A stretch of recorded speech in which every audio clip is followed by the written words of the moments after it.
खबरों का सबसे विश्वसनीय और धमाकेदार बुलेटिन न्यूज फ्लैश नेशनल और आपके साथ में विजेंद्र सोनी। सबसे पहले बात करते हैं उस शिवसेना की जिसकी पहचान अभी तक धनुष और तीर हुआ करती थी, लेकिन चुनाव आयोग ने शिवसेना के चुनाव चिन्ह को ही फ्रीज कर दिया है। इस फैसले पर शरद पवार और देवेंद्र फडणवीस को आश्चर्य नहीं।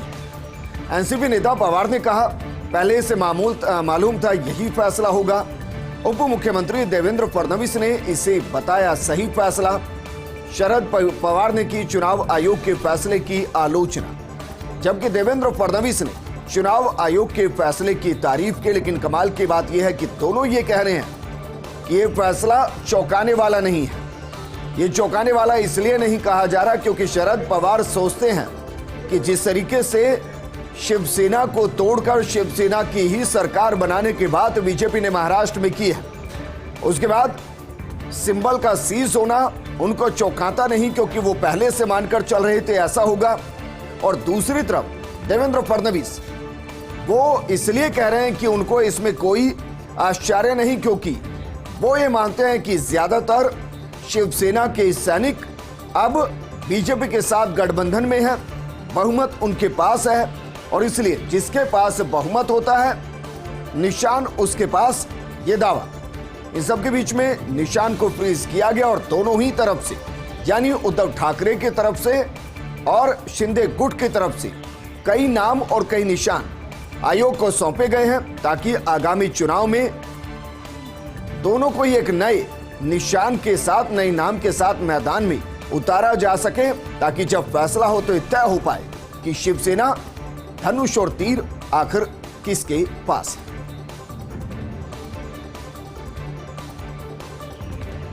वहीं चुनाव आयोग को शिवसेना प्रमुख उद्धव ठाकरे का पत्र।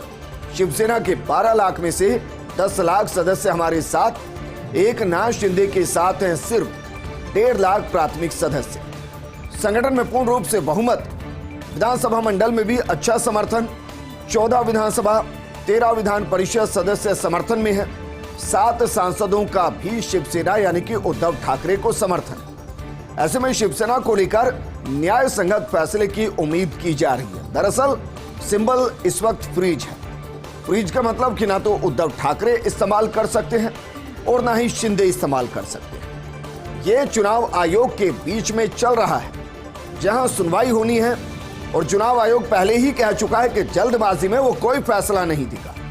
लेकिन अब तर्क दिए जाएंगे, शिंदे गुट की तरफ से अपने तर्क दिए जाएंगे, जो कहेंगे कि यकीनन 10 लाख के आसपास सदस्य हो सकता है कि उद्धव ठाकरे के पास हो, लेकिन 1.5 लाख प्राथमिक सदस्य और ज्यादातर विधायक उनके पास है। दूसरी तरफ उद्धव ठाकरे जो ना सिर्फ पूरी हायरार्की का जिक्र करेंगे, बल्कि ये भी बताएंगे कि 10 लाख प्राथमिक सदस्य है, 7 सांसद अभी भी उनके पास है।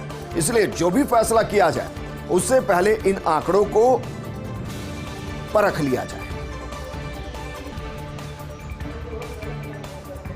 वहीं उद्धव ठाकरे की चेतावनी है शिंदे को, एकनाथ शिंदे को। उद्धव ठाकरे कह रहे हैं कि बीजेपी इस्तेमाल करके छोड़ देगी। उद्धव ठाकरे ने एकनाथ शिंदे के समर्थकों को चेतावनी दी। उद्धव ने शिवसेना के लिए मांगा है 3 में से 1 चुनाव चिन्ह। अब जरा इन 3 चुनाव चिन्ह को समझिए। पहला चिन्ह है त्रिशूल। त्रिशूल यानी कि महादेव के साथ कनेक्ट, यानी जिस हिंदुत्व की राह पर शिवसेना आगे बढ़ना चाहती है, अगर प्रभु श्री राम से संबंधित धनुष बाण नहीं तो महादेव से संबंधित त्रिशूल मिल जाए। दूसरा निशान है उगता सूर्य, क्योंकि पॉजिटिव एनर्जी के साथ एक सूर्य उदय होता है, दिन की शुरुआत होती है, अंधकार मिटता है और उजाला शुरू होता है। उगता सूर्य इसलिए मांगा गया कि जो अंधकार उनकी नजर में इस वक्त लोकतांत्रिक तौर पर फैला हुआ है, चलिए उसको उगते सूरज के साथ मिटाया जाए। और तीसरा निशान मांगा गया है मशाल।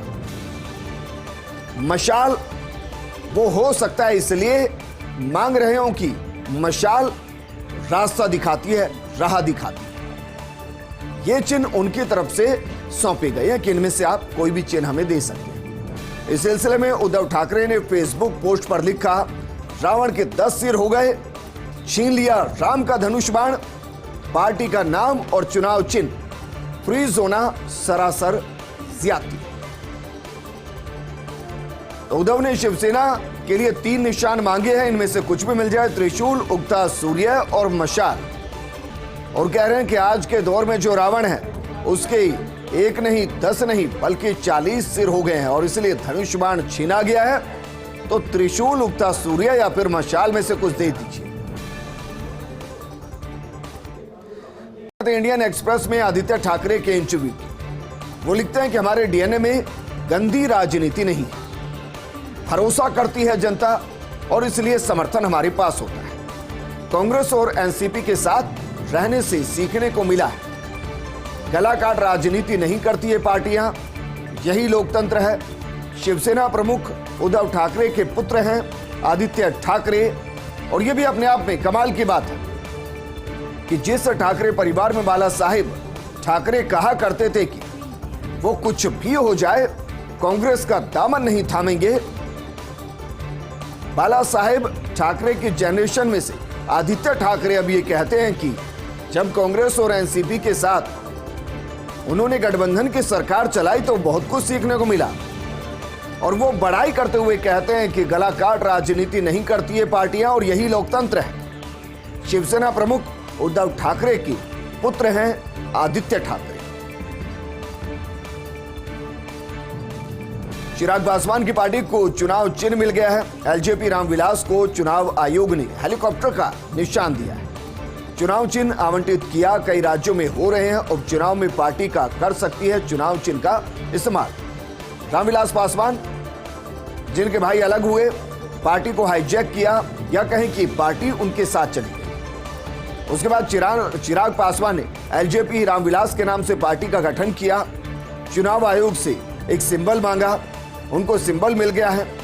सिंबल मिला है हेलीकॉप्टर। अब चुनाव चिन्ह आवंटित उनको किया गया है। कई राज्यों में उपचुनाव होने वाले और पार्टी चुनाव चिन्ह का उपयोग करते हुए प्रत्याशी मैदान में उतार सकती।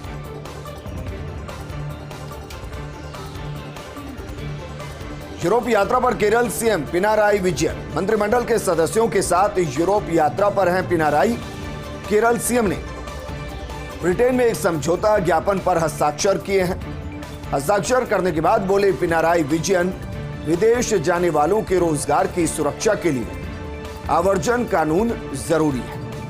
राज्य सरकार की नीति सभी को विदेश भेजने की नहीं है। इसका उद्देश्य वहां विकास के जरिए नए केरल का निर्माण करना है। एमपी की राजनीति में बुलडोजर से फायदा उठाना मुश्किल है। प्रदेश के बीजेपी नेताओं ने बीएल संतोष से कही ये बात। मध्य प्रदेश के राजनीतिक हालात उत्तर प्रदेश जैसे नहीं, इसलिए यहां बुलडोजर पॉलिटिक्स चलना बेहद मुश्किल है। बीजेपी के संगठन महासचिव बीएल संतोष, दरअसल यूपी के अंदर योगी आदित्यनाथ ने अवैध निर्माण के खिलाफ जो बुलडोजर चलाया, उसके बाद माहौल बीते चुनाव में यह नजर आया कि उन्हें बुलडोजर बाबा के नाम से पुकारा गया और जगह जगह उनके बुलडोजर वाली छवि को न सिर्फ इनकैश किया गया बल्कि उसके दम पर भारी बहुमत के साथ बीजेपी जीत गई। लेकिन मध्य प्रदेश के नेता ये मानते हैं कि मध्य प्रदेश में मुमकिन नहीं है। यहां के लिए हमें एक अलग रणनीति की जरूरत है।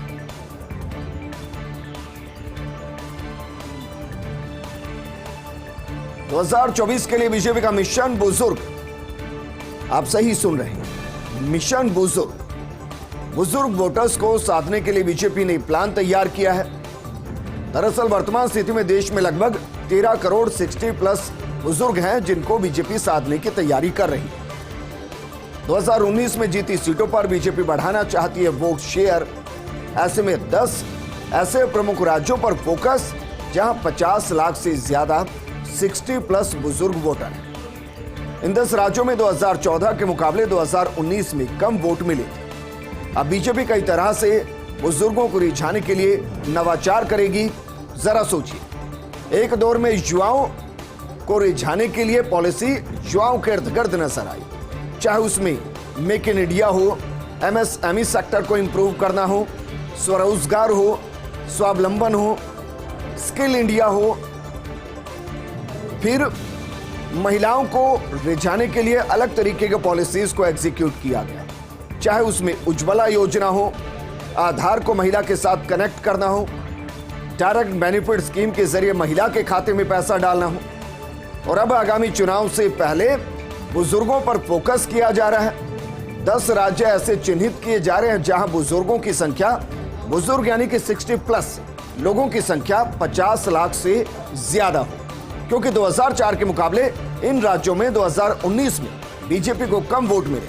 अब इस वोट परसेंटेज को बीजेपी बढ़ाना चाहती है और इसलिए बुजुर्गों के लिए विशेष रणनीति तैयार की जा रही है कि उनको किस तरीके से अपने साथ जोड़ा जाए। रेड रोड पर तृणमूल कांग्रेस का भव्य कार्निवल यूनेस्को के तमगे के साथ 95 झांकियों का प्रदर्शन किया गया। दुर्गा पूजा समापन के बाद राज्य सरकार का आयोजन यूनेस्को प्रतिनिधियों के साथ मौजूद थी मुख्यमंत्री ममता बनर्जी। बीजेपी ने कार्निवल को बताया जनता के पैसे का दुरुपयोग।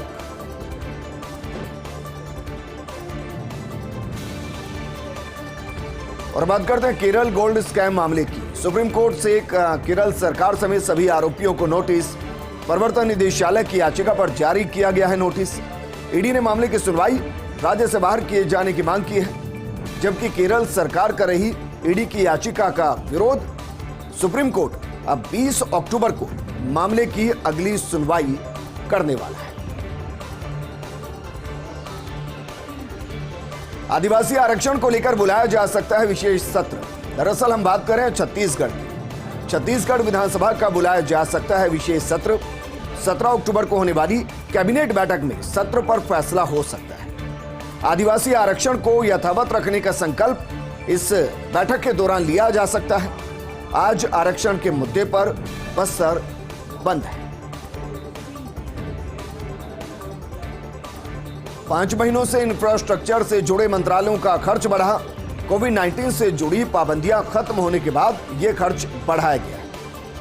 फिर बात चाहे रेल की हो, सड़क परिवहन मंत्रालयों की हो, खर्च 3.224 लाख करोड़ पहुंच गया। 2022-23 में 5 मंत्रालयों का बजट 7.5 लाख करोड़ रुपए पहुंच गया। इनमें सड़क परिवहन एवं राजमार्ग, रक्षा, रेलवे, दूरसंचार और आवास एवं शहरी मामलों का मंत्रालय शामिल है। वित्त मंत्री के पहले 5 महीनों में आधा बजट खर्च किया गया। फोनपे के फाउंडर ने ली प्राइम वॉलीबॉल की मुंबई फ्रेंचाइजी। समीर निगम, राहुल चारी ने खरीदी मुंबई मीटियर्स प्राइम वॉलीबॉल लीग की 8वीं फ्रेंचाइजी है। अभिजीत भट्टाचार्य मुंबई मीटियर्स की जनरल मैनेजर नियुक्त किए गए। राष्ट्रीय वॉलीबॉल टीम के पूर्व कप्तान हैं अभिजीत भट्टाचार्य।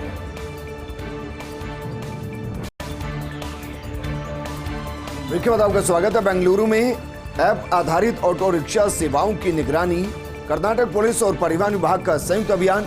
उबर, ओला और रैपिडो की ऑटो राइडिंग सेवाओं पर नजर है। सरकार को मिली है मनमाना किराया वसूलने की शिकायत। गृह मंत्री आरग्या ज्ञानेंद्र ने वरिष्ठ अधिकारियों से बात की, किराए की मनमानी वसूलने पर रोक लगाने की मांग की। हालांकि ये पूरे देश भर के अंदर है जहां मनमाना किराया वसूला जाता है और इस पर लगाम लगनी चाहिए। उत्तर प्रदेश में अतिवृष्टि से बिगड़े हालात। अतिवृष्टि के संदर्भ में मुख्यमंत्री योगी आदित्यनाथ ने निर्देश दिए। अतिवृष्टि से प्रभावित जिलों के डीएम को निर्देश दिए गए और कहा गया कि भारी बरसात से जल भराव की समस्या का तत्काल निस्तारण हो। जिला प्रशासन मशीनरी और पंप लगाकर जल भराव की समस्या को दूर किया जाए।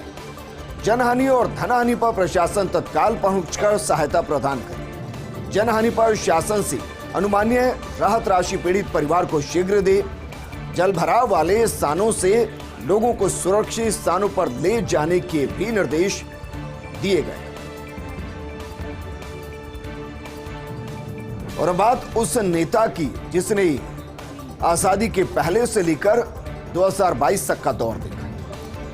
वो नेता जो नेताजी के नाम से ही विख्यात हुए, अब वो यादव है। सपा संस्थापक मुलायम सिंह यादव का निधन हो गया है। 82 साल की उम्र में मेदांता अस्पताल में उन्होंने अंतिम सांस ली। भारतीय राजनीति के खाटी नेताओं में मुलायम सिंह यादव की पहचान होती है और हमेशा होती रहेगी। उत्तर प्रदेश की राजनीति में उन्होंने हासिल की ऊंचाई। मुलायम सिंह यादव ने 1967 में की थी राजनीतिक जीवन की शुरुआत। इससे पहले वो अध्यापक थे, अध्यापक से पहले वो पहलवान थे। 1967 में उत्तर प्रदेश विधानसभा के सदस्य चुने गए। 1977 में पहली बार उत्तर प्रदेश के राज्य मंत्री बने। 1980 में लोक दल के अध्यक्ष चुने गए नेताजी, जबकि 1982 से 1985 तक यूपी विधान परिषद में विपक्ष के नेता के तौर पर उन्होंने जिम्मेदारी संभाली। 1989 में पहली बार उत्तर प्रदेश के मुख्यमंत्री बने। 1990 में चंद्रशेखर की पार्टी जनता दल समाजवादी में शामिल हुई। 1992 में समाजवादी पार्टी सोशलिस्ट की स्थापना मुलायम सिंह यादव ने की।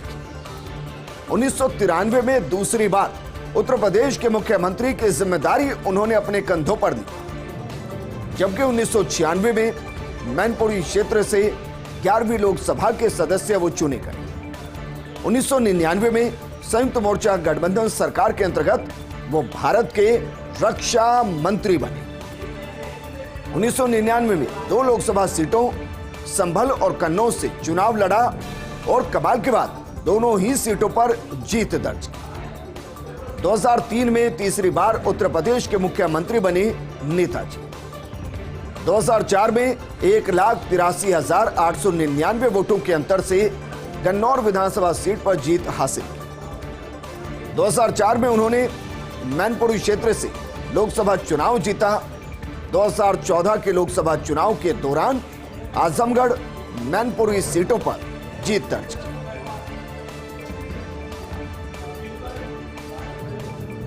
तो सपा संस्थापक मुलायम सिंह यादव दुनिया को अलविदा कह गए, लेकिन एक सोच, एक विचारधारा लाखों लोगों के अंदर वो अंकुरित करके गए। 82 साल की उम्र में मेदांता अस्पताल में उन्होंने अंतिम सांस ली।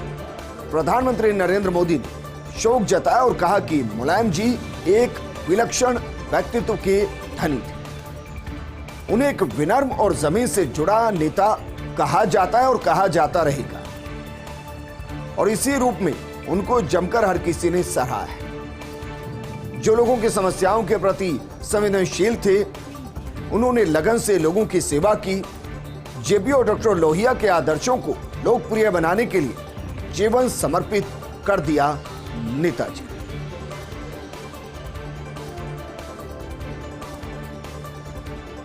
दरअसल भरूच में प्रधानमंत्री नरेंद्र मोदी संबोधित कर रहे थे। अपने संबोधन के दौरान वो कहते हैं कि मुलायम सिंह का जाना देश के लिए एक बड़ी और अपूर्णीय क्षति। मुलायम सिंह के लिए अपनत्व का भाव था। मुलायम सिंह से मेरा गहरा नाता रहा है और ये लोकसभा में एक दूसरे के भाषण के दौरान भी ये नजर आता था। आपको ध्यान होगा मुलायम सिंह यादव बोल रहे थे।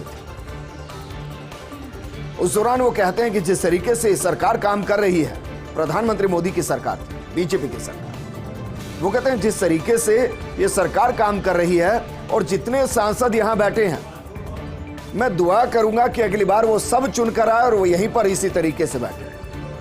वो अप्रत्यक्ष तौर पर प्रधानमंत्री मोदी का समर्थन कर रहे हैं और इसलिए प्रधानमंत्री मोदी कहते हैं कि मुलायम जी की सलाह मेरे लिए अमानत थी। मुलायम सिंह ने संसद में मेरे लिए बड़ी बड़ी बातें कही थी।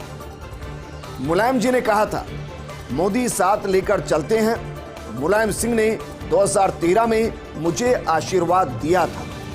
उन्होंने कहा था 2019 में फिर से मोदी जी चुनकर आएंगे और ये सच हुआ। वहीं सोनिया गांधी ने मुलायम सिंह के निधन पर गहरा दुख जताया और लिखा कि मुलायम सिंह का योगदान हमेशा अविस्मरणीय रहेगा। मुलायम सिंह के निधन की खबर सुनकर दुखी हूं, व्यथित हूं। समाजवादी विचारों की मुखर आवाज आज मौन हो गई। शोषितों और वंचितों के लिए उनका संघर्ष हमेशा याद किया जाए। जब भी जरूरत पड़ी उनका साथ कांग्रेस को मिला है। मेरी संवेदनाएं अखिलेश यादव और उनके परिवार के साथ बनी हुई है।